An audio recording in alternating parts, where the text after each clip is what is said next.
Hello বাচ্চারা, সবাইকে Christmas ডের শুভেচ্ছা। সামনেই তো 25শে ডিসেম্বর। এবারে আর কোনো ভুল করলে চলবে না। আগের বারে অনেক গিফট কম পড়েছিল, বুঝলি বন্ধু? সামনেই তো 25শে ডিসেম্বর আসছে। আগের বারে মতো এবারেও সান্টাক্লজকে বোকাচোকা বানাবো। এবারে ছোট ধরনের না, বড় ধরনের দেব। আগের বারে কেন গিফট কম পড়লো আমি ঠিক বুঝতে পারিনি। এবারে চোখ কান খোলা রেখে একদম হুঁশিয়ার থাকতে হবে। আগের বারে সান্টাক্লজ আমাকে প্যাঁপু জুতো দিয়েছিল, আমার হনুমান টুপি দিয়েছিল। এবারে সান্টাক্লজ গিফট দিতে আসলে ওর হরিণ টানা গাড়িটা আমরা চুরি করে নেব। হ্যাঁ ভাই, ঠিক বলেছিস। ওর গাড়িটা নিয়ে লাদাখ ট্যুর দেব। ওই হরিণ টানা গাড়ি নিয়ে লাদাখ ট্যুর দিবি, গাঁড় ফেটে যাবে। গাঁড় ফেটে যায় যাক, তবে পেট্রোলের টাকাটা তো বাঁচবে। আমার মাথায় একটা ভালো বুদ্ধি আছে। ওই হরিণ কটা বেচে একটা নিনজা থার নেব। নিনজা থার না গাদার গাঁড়? তাহলে ভাই দেখা হচ্ছে 24 তারিখ রাতে। 12টার পর।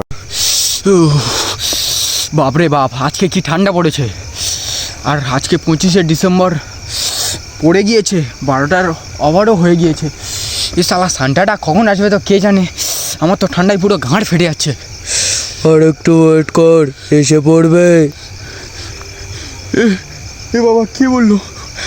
এ তুমি কে? ভূত। ভূত? তেরি মা, চুপ। হ্যালো বাচ্চারা, সবাইকে হ্যাপি ক্রিসমাস ডে। আগে গিফটটা দে। তোদের আবার কিসের গিফট? বুড়ো ধামড়া হতে যাস? আরে ও দাদু, বেশি না বকে তাড়াতাড়ি গিফটটা বের করো। গিফটটা নেওয়ার আগে তোর আধার কার্ডটা আন, বয়সটা দেখি।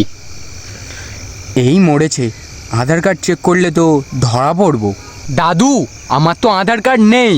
তাহলে গিফট হবে না, তুই পোঁদ মারাগা। ও দাদু, এই শেষ বছর আমার গিফটটা দাও, আর নেব না। দিতে পারি একটা শর্তে। তোমার সব শর্ত আমি মানতে রাজি আছি। আমার শর্তটা হলো তোর মাসির নাম্বার লাগবে, তবেই আমি তোর গিফট দেব। যা বলছে শুনে নি, গিফটটা নেওয়ার পরে মজাটা দেখাবো। হ্যাঁ দাদু, আমি তোমার সব শর্ত মানতে রাজি আছি। এই নে তোর গিফট। এ মা, তুমি আমার গিফট দিলে তো দিলে, শালা বিড়ি দিলে। আমার দেখে কি তোমার নেশাখোর মনে হয়? যেটা খাই না সেটা দিচ্ছ। এবারে আমার গার্লফ্রেন্ড লাগবে। এ সান্টা ক্লজ, আমরা গার্লফ্রেন্ড দিলা দো। আচ্ছা, মুশকিল হলো তো একে নিয়ে। আমাকে বিড়ি দেয়া তো, ওটা নিয়ে তোমার পেছনে ঢুকিয়ে দেবো, নাক দিয়ে ধোঁয়া বের হবে। তোর কোনো গিফট হবে না, বোকা চোকা। কেন গো ধনটা ক্লজ? তোর আধার কার্ড ভেরিফিকেশন করে জানা গেছে তোর বয়স অনেক, তাই তোর গিফট লিস্ট থেকে নাম কেটে গেছে। কি হবে এবার? আরে পাগলা ছেলে, ওপর মহল থেকে কেটে দিয়েছে, তুই আমাকে বলছিস কেন? যা শালা, তাহলে কি হবে এবার? আমার সঙ্গে চল ওপরে, কি করা যায় দেখছি।